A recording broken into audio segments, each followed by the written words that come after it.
Good morning. Welcome to Flower Patch Farmhouse on this first day of October 2020. I just realized this morning that I hadn't taken you on a tour of my back deck garden all summer long, and it's where we spend a lot of time. We eat our lunch here at this table. There's a seating area over there that you will see in a minute. And where I sit first thing in the morning, I do my Bible reading out here, and then in the evenings we'd sit out here, listen to the fountain. It's not going right now, and just enjoy being outdoors. So I'm going to take you on a little tour of what's left. There's a lot of things fading, obviously, because it's October 1st. But like this summerific hibiscus, it never did well for me up here. So I'm going to put it out in the garden and see how much better maybe it'll do there. I know of other people it's done beautifully, and it just didn't like it here. This other one is the Luna series hibiscus, and it did beautifully. I'll try to find a picture and put up here of it in bloom this summer, because I did take pictures. But look at these heavenly blue morning glories. These ones are just opening up. This one was from yesterday. It's closed up. I just love this color blue. They don't bloom for me until September. It takes them that long here to get blooming. But it's worth it to me because of that color. You just can't find it. So I see it from my kitchen window every day, and I get to enjoy them until first frost. On this arbor right here, that's in this pot, is also a clematis that I had gotten, and I will put that out in the garden. I just wanted to get it going well before I put it out. I didn't know how the voles were going to, if they were going to bother it or not. I have two others out there that they've been eating on, and they haven't been doing very well. So I need to dig those up and let them get going. So I'm going to start over here, and then we're going to work our way around, and you can see everything on my back deck, even the stuff that doesn't look so great. I wanted to start right here with this bamboo. I have several bamboos that I got. Well, I got one from a friend, and then I've been dividing them. I have a video and a tutorial on how I divide the bamboos to get more, and you can see it makes a great privacy screen between here and over that direction is my neighbor's house, their back deck. So this provides a nice privacy for when we're sitting out here. You're not looking directly at their back deck. And back here I have some succulents and a Japanese maple tree. I have tons of Japanese maples I've started from seed, and I have them placed in the shady areas around. This is a rose. It's going to go out in the landscape. I'm going to put, I think, another bamboo in this pot. These size pots are really good for getting thick bamboos. So I'm going to turn the camera this way, and we're going to keep on going.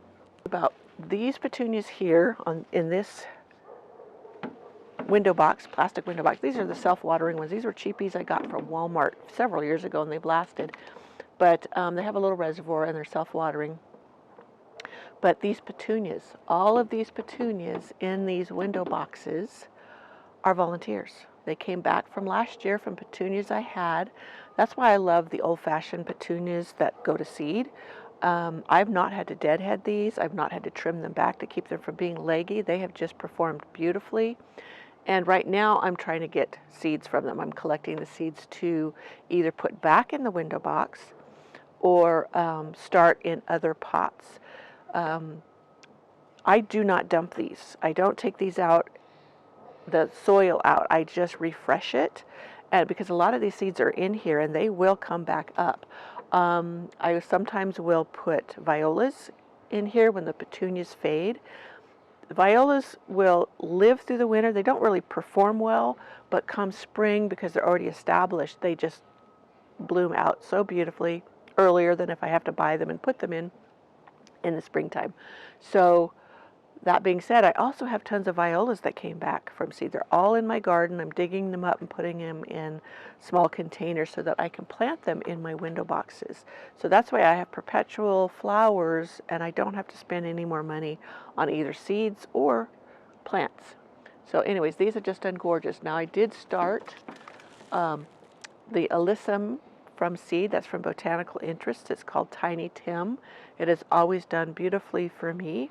One plant will get huge.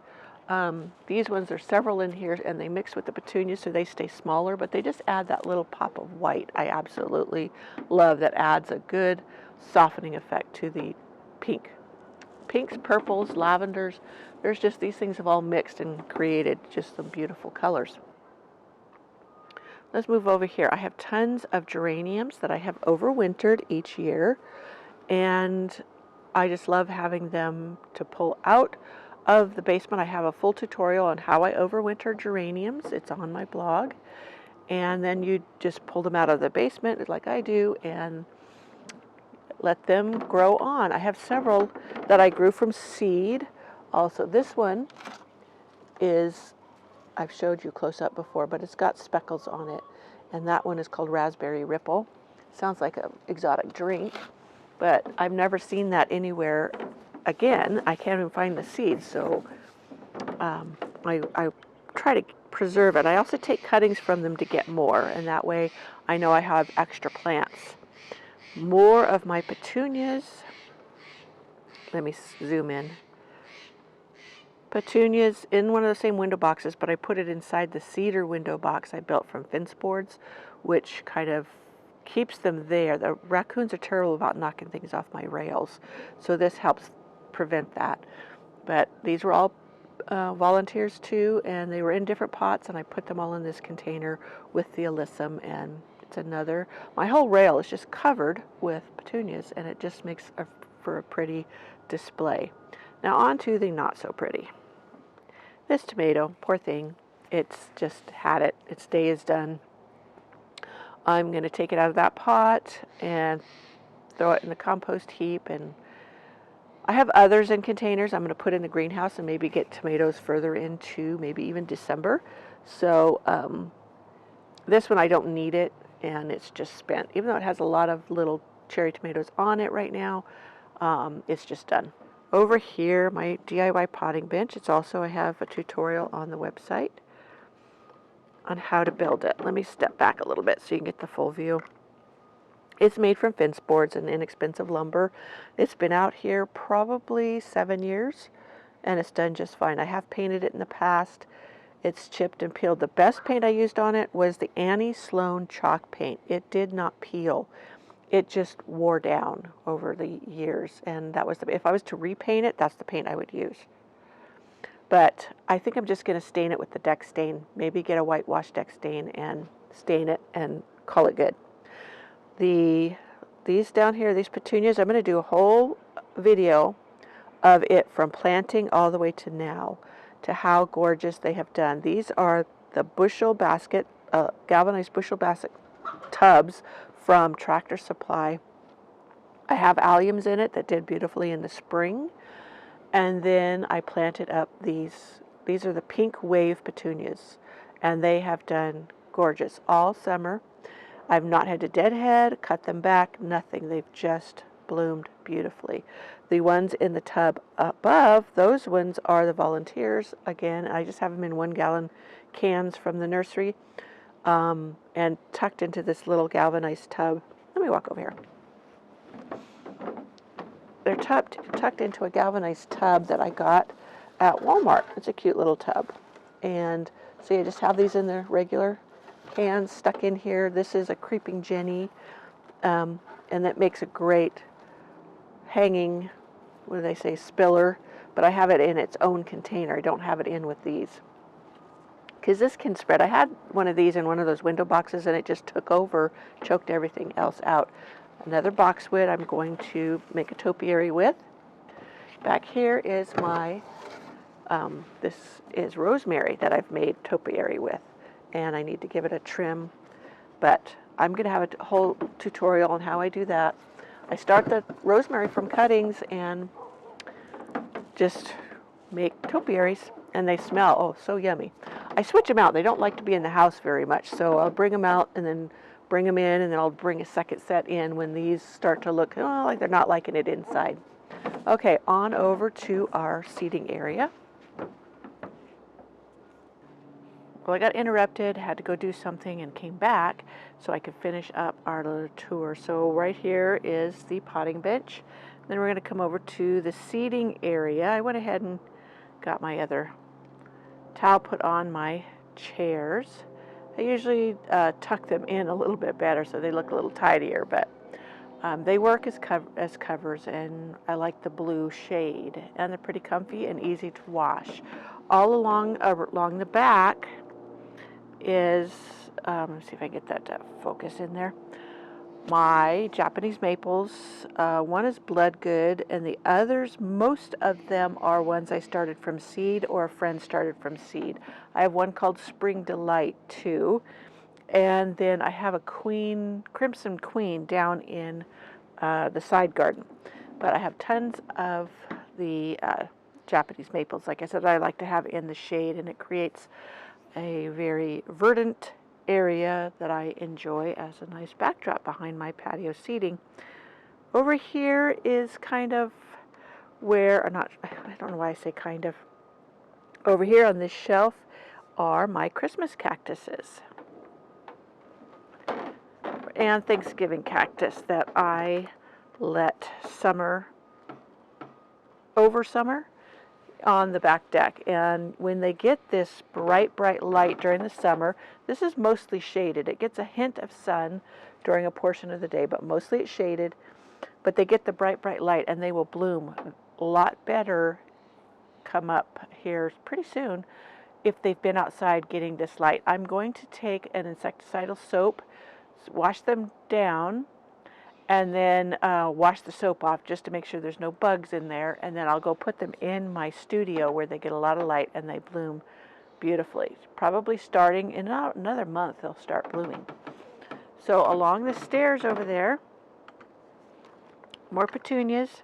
That on the corner is Vista Bubblegum Pink. It's a Proven Winners. So I'm going to turn around and I'm going to show you the other shot. Oh, wait a minute. Let me show you something up here.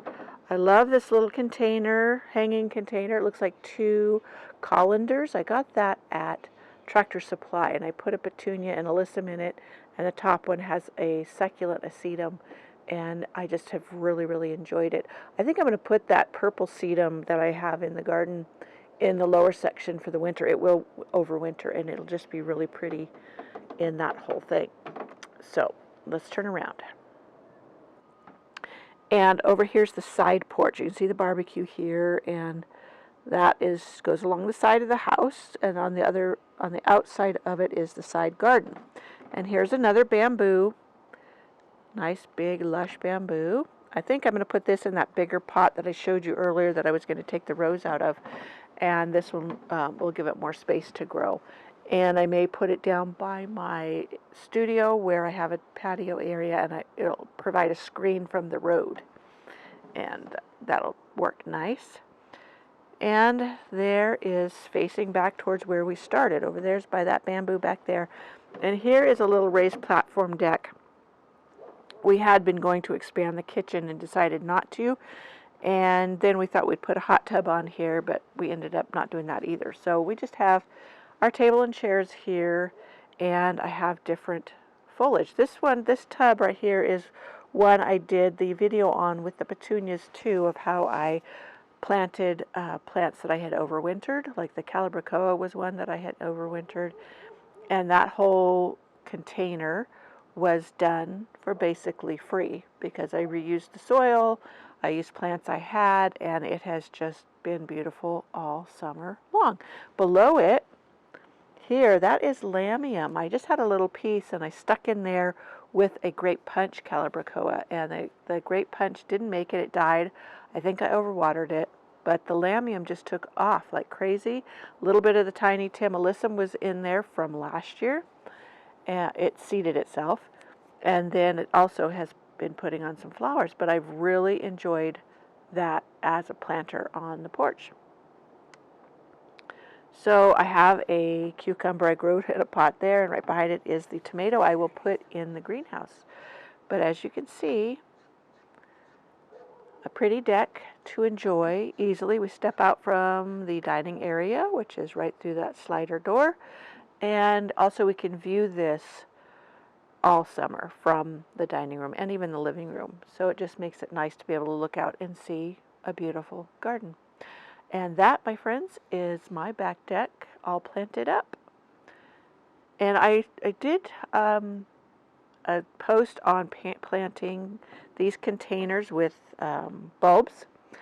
I'm going to plant bulbs again in containers out here that worked really well, especially the alliums. They were beautiful in May, and I'll do a post on that. I already have some bulbs. I have a ton on order. I have some in the refrigerator because they need that chill. And then I'm going to get different containers because these may still be going well, blooming well, when I want to plant up my bulbs. So it won't hurt to go ahead, and I think I'll get some more of those galvanized tubs, bushel baskets like these ones over here, because they're nice depth, and they're like $17 each, so it's not too bad of a price. You just have to drill holes in them. So thanks for joining me on this little tour of my back deck. I gave it to you in what it really looks like, not some gussied up version. Most of these plants were either ones I had, grew from seed, or I only think I have a few that I purchased. So pretty much all of this was very cheap. So just a few dollars. I think the most cost was maybe the 2 galvanized tubs that I had the petunias in. Those bushel baskets, I bought them last year, had bulbs in them from spring, and then when I replanted them up with petunias. So everything else is stuff I had, and I just brought it in here. So I will hopefully see you in the next video where I will share another tip, trick, or garden tour.